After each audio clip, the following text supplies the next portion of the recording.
मिली digest में आपका इस्तकबाल है। मैं मुबारक उमरी। नाजरीन, वो जगह जहां आज नया तामीर शुदा राम मंदिर खड़ा है, दिसंबर 1992 तक उस जगह बाबरी मस्जिद हुआ करती थी।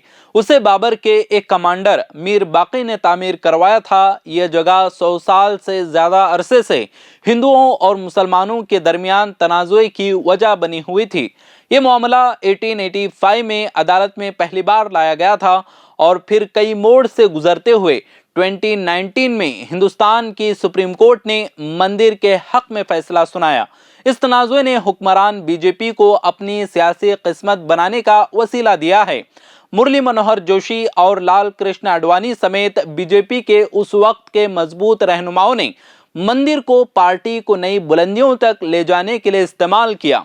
आज बीजेपी को जो अक्सरियती हुकूमत और ताकत हासिल है, वो उन्हीं की कोशिशों का नतीजा है। सितम ज़रीफ़ी यह है कि आडवाणी और जोशी दोनों जिंदा हैं और उन्होंने मंदिर की इफ्तिताही तकरीब में शिरकत की ख्वाहिश भी जाहिर की थी, लेकिन उन दोनों को घर में बैठने का मशवरा दिया गया। हिंदू मुआशरा, या यूं कहें कि पूरा हिंदुस्तान, एक ऐसे मोड़ पर खड़ा है जहां सबको अपना जायजा लेने और अपने बारे में गौर व फिक्र करने की ज़रूरत है।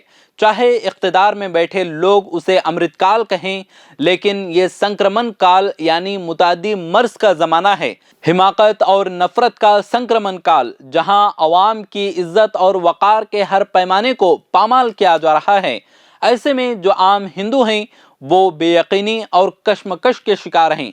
अयोध्या के राम जन्मभूमि मंदिर की प्राण प्रतिष्ठा की मजहबी रसूमात हो चुके हैं। जिस राम के बाल रूप की प्रतिष्ठा हो रही है, क्या आपने फर्जी हिंदुओं के अमृतकाल के हरफन मौला लीडर में ऐसी कोई अलामत देखी?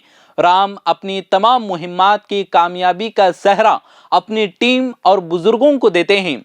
वहीं राम के सियासी प्रस्तारों के हालिया बरसों की सरगर्मियों को अगर आप याद करें तो ये खुद ब खुद वाज़ेह हो जाएगा। अयोध्या आज एक क्रूज सभा बन गई है, जिसके स्टेज पर हिंदुस्तानी तहजीब का चीरहरण हो रहा है। अयोध्या की सभा झूठ और अधर्म की बुनियाद पर बनाई गई है, क्योंकि जिसको उस वक्त के दरबारी सच्चाई की जीत कहते हैं, वो दरअसल फरेब और जबरदस्ती की पैदावार है। अदालत के फैसले का हवाला देते हुए ये दरबारी भूल जाते हैं कि इसी अदालत ने 6 दिसंबर के अयोध्या कांड को जुर्म करार दिया था। हमें बताया जा रहा है कि हजारों करोड़ की सरमायाकारी के बाद इस शहर का काया पलट हो गया है। लेकिन जो लोग ये दावा कर रहे हैं कि 22 जनवरी को अयोध्या एक रूहानी सभा में तब्दील हो गई है, उनसे ये पूछना चाहिए कि इस सभा के अजीमुशान आसन पर किन लोगों को विराजमान किया गया। तो उनमें से एक हैं उत्तर प्रदेश के वजीर आला, जिन पर तमाम संगीन मुकदमे लगते रहे हैं, जिनके बारे में खुद उनकी पुलिस की राय बहुत अच्छी नहीं होती थी और जो बेहुदा और मुजरिमाना तशद्दुद के लिए मशहूर हैं। एक और हैं इस मुल्क के वजीर आजम, जिन्होंने तो जुल्म और तशद्दुद की कई एक बेमिसाल मिसालें कायम की हैं। क्या ये ऐसे बुजुर्ग हैं जिन्होंने धर्म का साथ दिया और फरेब से पाक जिंदगी गुजारी है? अयोध्या तकरीब की देवमालाई वजाहत यहाँ इसलिए करनी पड़ी कि हिंदुस्तानी हुक्मरान आइन को कमतर समझते हैं और शास्त्रों की आड़ में झूठ का प्रचार करते हैं।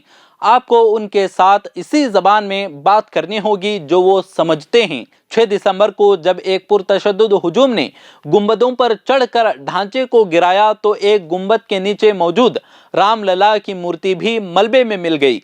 दिसंबर 1949 में जाहिर होने वाली मूर्तियों को कार सेवकों ने कई दहाइयों बाद तबाह कर दिया था। जिन रामलला के लिए दहाइयों से लड़ाई चल रही थी, उन्हें उन्हीं की सिपाहियों ने मिट्टी में मिला दिया। सिर्फ 2.5 घंटे में सब कुछ खत्म हो गया। एक एक ईंट निकाल ली गई। लाखों लोग जो वहां आए थे, एक एक मुट्ठी मिट्टी लेकर चले गए। बचा क्या? कुछ नहीं।